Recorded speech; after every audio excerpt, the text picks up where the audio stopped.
मुंहिंजो जय झूलेलाल। वाह वाह मुंहिंजी सिंधी ॿोली, धरतीअ ते झूलेलाल विछाई सुहिणी मिठड़ी ॿोली।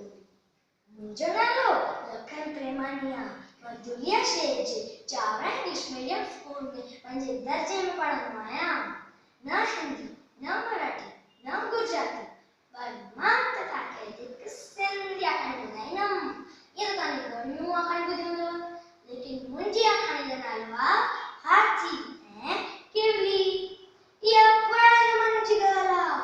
हिकु हाथी पे हिकु किवली मथां अची वियो। भॻवान कुदरत जी किवली तमामु नंढी हुजण करे बची वई।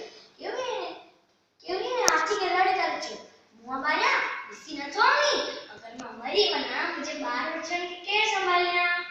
हाथी कावड़ जी खेसि चयो, बस कर आई तितर जेतिरी हली आई मूंखे सिखाइण। एतिरे में हाथी ने पंहिंजी सूंड खां हेड़ी त फूक हयईं, किवली वेचारी हवा में उॾामी करे हाथी जे कन में हली वई ऐं किवली ने हाथी खे चक पातो। हेॾो सारो हाथी सूंड विचां लेथड़ो पाइण लॻो, टपा ॾियण लॻो। एतिरे में किवली कन मां ॿाहिरि निकिरी चई, ॾिठे तमाशो, मूं तिर जेतिरी तूं जे पहाड़ खे कीअं न लिटाए छॾो। खबरदार अॻिते संभाले हलजे, हाणे छॾे थी ॾे पोइ न छॾंदी मैं। वॾा ॻाल्हि कंदा आहिनि कि हुन ॾींहं खां हाथी खे किवली खां एतिरो डपु थींदो हो कि उहो ॾींहुं राति पंहिंजा कन विनोड़े वांगुरु हेॾां होॾां लुॾाईंदो रहंदो हो।